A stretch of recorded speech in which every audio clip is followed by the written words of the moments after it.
tumpukan sampah yang menggunung. Sampah menumpuk di jalanan. Tumpukan sampah plastik mengambang di empang dekat permukiman kawasan Marunda. Penuhi sampah di sepanjang pantai.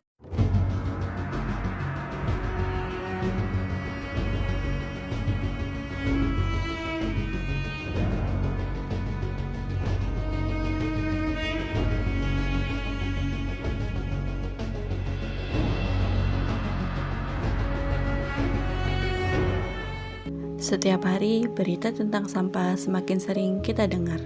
Sungai yang dipenuhi plastik, jalan yang kotor, dan lingkungan yang tercemar. Indonesia bahkan menjadi salah satu penyumbang sampah plastik terbesar di dunia. Sebenarnya, siapa yang bertanggung jawab atas semua ini? Kadang, tanpa sadar, kita sendiri yang menjadi penyebabnya. Kita membuang sampah sembarangan, menggunakan plastik sekali pakai, dan lupa bahwa bumi bukan tempat sampah. Perilaku sederhana seperti ini bisa merusak lingkungan dan mencemari air serta tanah. Padahal, menjaga kebersihan adalah bagian dari tanggung jawab sosial kita sebagai manusia. Sampah yang menumpuk bukan hanya mengotori lingkungan, tapi juga menyebabkan banjir, menimbulkan bau tidak sedap, bahkan merusak ekosistem. Ketika alam rusak, manusia pun akan merasakan akibatnya, karena manusia dan alam adalah bagian yang saling bergantung. Di beberapa tempat, sampah yang menumpuk membuat air sungai tercemar.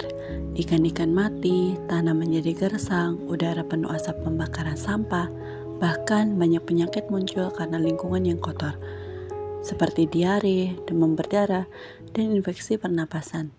Bayangkan, hanya karena selembar plastik yang dibuang sembarangan, dampaknya bisa kembali kepada kita dalam bentuk penderitaan.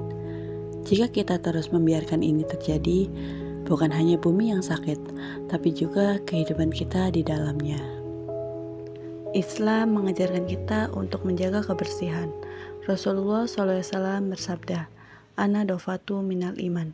Kebersihan adalah sebagian dari iman. Hadis riwayat Muslim. Dan Allah berfirman dalam surat Al-A'raf ayat 56.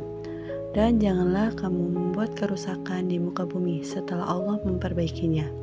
Artinya, menjaga bumi bukan sekedar kewajiban sosial, tapi juga bentuk ibadah. Dalam mengurangi limbah plastik, kita bisa memulainya dengan beberapa langkah kecil, seperti membuang sampah pada tempatnya, membiasakan diri untuk membawa kantong belanja sendiri, dan mengurangi konsumsi terhadap bahan makanan dan minuman yang berbahan plastik. Menjaga kebersihan bukan hanya tentang lingkungan, tapi tentang iman dan tanggung jawab kita kepada Allah. Kita adalah khalifah di bumi, penjaga bukan perusak. Mari kita rawat bumi dengan cinta, mulai dari diri sendiri, mulai dari sekarang. Karena bumi bukan tempat sampah, tetapi amanah dari Tuhan untuk dijaga. Bayangkan jika setiap orang mau menjaga bumi, tidak membuang sampah sembarangan, mencintai alam, dan peduli pada lingkungan. Bumi akan kembali indah, udara bersih, air jernih, dan kehidupan menjadi lebih baik. Jaga bumi karena masa depan ada di tangan kita. Bumi hanya satu, dan satu-satunya cara untuk menjaganya adalah dengan mulai dari diri kita sendiri.